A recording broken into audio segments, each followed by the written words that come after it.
Hey everybody, how are you today? Hope you had a good family day. Here we are Tuesday of week 4.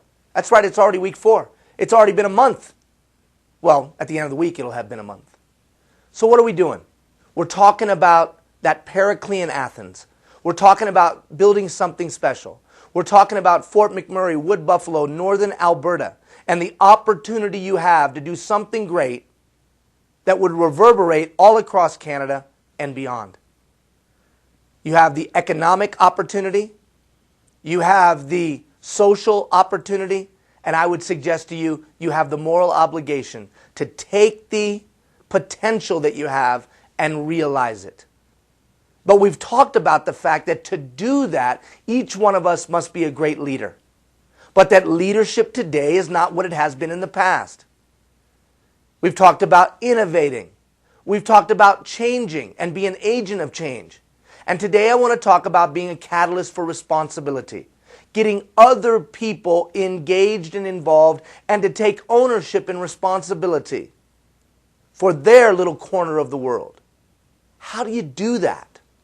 Well, I believe that the first step is you take an asset-based approach to everything you do. What? You see, that's the key to collaboration. And it's not talked about very much. It is attitudinal in nature, of course. But I think it is critical if we're going to be good at collaborating. Now, what is this thing called collaboration? Well, in my opinion, all it is marshaling human capital. All it is getting organizations and individuals within those organizations in alignment towards a common goal. Maximizing what? The assets of all groups to get a greater result. That's called collaboration. So where does that begin? That begins with my ability to see the assets that others have or that organizations have. In other words, I don't worry about what can't be done. I don't worry about what someone can't do. I don't worry about what an organization doesn't have. I've got to take a good hard look at one thing and one thing only. What does each individual or each organization bring to the party? Because then I can take and align myself and my organization with their talents, abilities, interests, values, and it is in that alignment that great things happen. So let's break it down very quickly, sequentially. First, I'm going to work from an all abilities or abilities standpoint. In other words, I'm going to look for the assets. What abilities do they bring? What can they do? Not what can't they do. What do they have? Not what do they lack. What do they possess that can further where we're all headed? That's step number 1. Step number 2, I'm going to acknowledge that and celebrate that. Too often times we worry about who's not in the room. Too often times we fret about who's not a part of the group. We can always begin with who's in the room and the talents and abilities that they or their organization bring.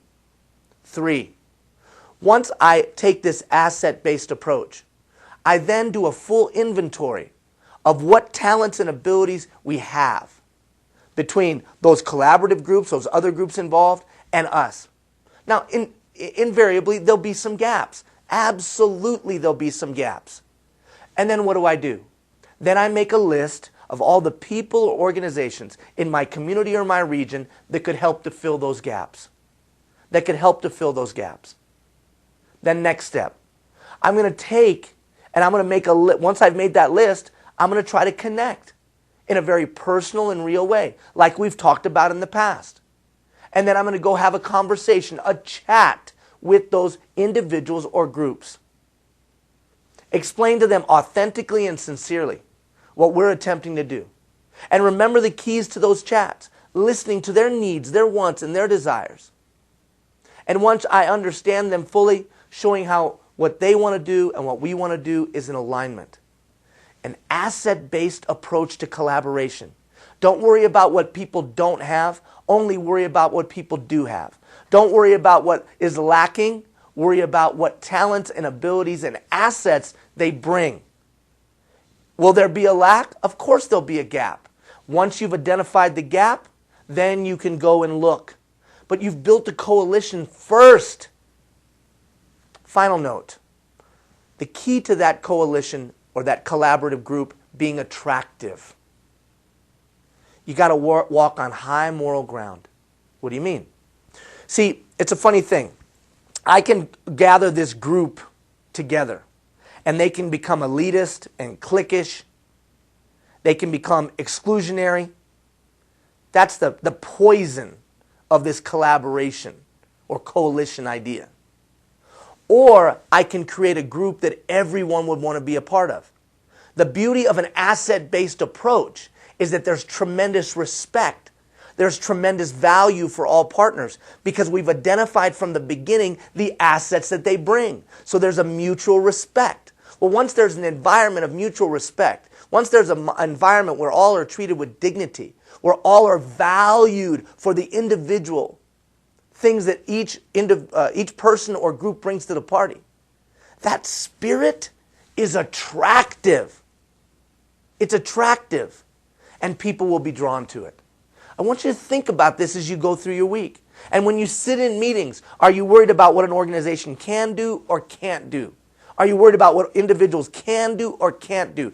Today's leader is an asset-based leader, looking only at what people can bring to the party. Why? Well, history teaches us that that's what Pericles did. And that's how he built the great Athens. And from antiquity, he shouts out to us, if Athens would appear great to you, consider that her glories were purchased by valiant men and women who understood their responsibilities and acted on their duty. This is the last week. I'll have one or two more videos as the week goes along. Take care, everybody. Have a great week.